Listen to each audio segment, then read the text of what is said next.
What's up, fight fans? This is Kurt DeVille with Counterpunch Boxing News, and I have some new news concerning Frank Sanchez and Nagy Aguilera.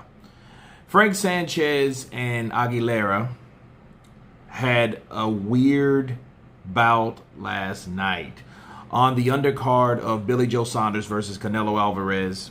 The world-ranked Cuban heavyweight contender Frank Sanchez, which is 18-0 with 13 KOs, defeated Nagy Aguilera 21-11 and 14 KOs by technical decision in the 6th round to retain his WBC Continental Americas title.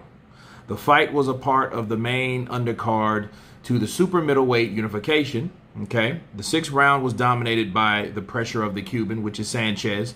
During the round, Aguilera told officials that he could not continue to fight due to an accidental foul. Aguilera complained that Sanchez hit him with a punch to the back of the head and had a delayed reaction in going down to the mat. He refused to get up. Once he did, Aguilera then complained of a shoulder injury and said he was unable to use the left arm. All judges had the scorecard 60-54 anyway, as Frank Sanchez dominated the fight from the beginning on to the point where they stopped it. Now, what I'm going to do, I want you guys, because this was some bizarre stuff, okay? And I want to show you guys this here. As you can tell, look at that. Now he goes down. Now he goes down and he falls down on the ground. Now he gets to complaining from the ref. Look, based on what we saw just then, okay, Aguilera was there for, he was getting beat, and you can tell when someone is there to fight, and you can tell when someone's there for controversy. He's going to get a check regardless, but a lot of fighters, especially with the experience that Aguilera has, you have to think about how many fights he's had. He's had over 40 fights. And a guy like that, Aguilera was looking for the easy way out, but he was also looking for what you call a no contest.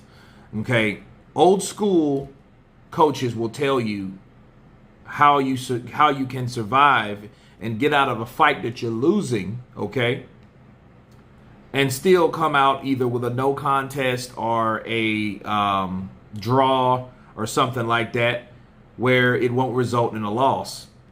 Then how you do that is you go with a foul. If something's low, you have to act out the part. If you get hit on the belt line, you have to pull an Amir Khan. Oh, hey, I'm down on the ground. You have to, if you get hit behind the head, you got to pull a Bernard Hopkins, okay? Hey, get down on the ground, drop to the ground. You got to pull a Zab Judah.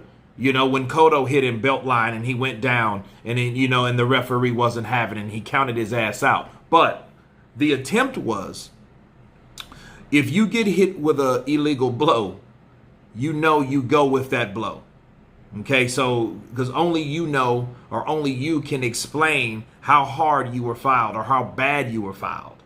Okay, and coming from a guy like Aguilera, he knew that Frank was giving him the business. Okay, he was beating the piss out of this guy, no doubt about it. So he knew, like, okay, every little thing else, and that could come from frustration on, you know, on top of veteran tactics. He knew, like, hey, if this guy hits me, I'm gonna pull a Montel Griffith. If you guys don't know who Montel Griffith is, that's the first guy that beat or got a win from the great Roy Jones Jr. And how did he do it? He played out his damn part, people. Okay? He got hit when he was down on his knee. He looked at the ref and went face down on the canvas as though he couldn't continue. That's how he won. He literally got knocked out by Roy because he had a knee, right? And Roy caught him because, you know, Roy was trying to catch him all night, and he was giving Roy problems, to be fair. But when Roy caught him, he was down, but Roy hit him when he was on a knee, and he played out the part. And they disqualified the great Roy Jones Jr., snatching his perfect record from him, right? So Aguilera was trying to do the same thing to Frank Sanchez because there's no way in Hades that he was going to beat Frank. Okay, not on Frank's worst day, and I don't even think that was Frank's best day, honestly, because he actually looked like he's getting a little bigger, which I don't think he needs that weight, that extra weight, be counterpunching Frank Sanchez's weight, okay? But he still was able to beat Aguilera, right? So I think looking at what we know, Aguilera is there for a check, and he was trying to get out without taking another L. But of course, it's a such thing as instant replay. And even if that punch that he threw, it was so ridiculous because the punch hooked him around the head, okay? It didn't even land the way it's supposed to, okay? It was almost like a cuff. This is almost like, you know how like Anthony Joshua jabs, but he misses that person, so he cuffs him. It was almost like that, but it was a right hand and it went around. So it really even wasn't a cuffing effect because he didn't have that type of a grab on Aguilera. It just went behind his head and Aguilera bent his head down, you know, and this part of his hand hit, as you guys can see. So no, Aguilera was trying to get a check and complain and trying to make a controversial situation the best he possibly could because he was getting his ass beat. But that's my counterpunch. Frank Sanchez remains undefeated, beating Nagy Aguilera. And you guys tell me what you think of Frank Sanchez. Of course, please subscribe. And you guys been Counterpunched.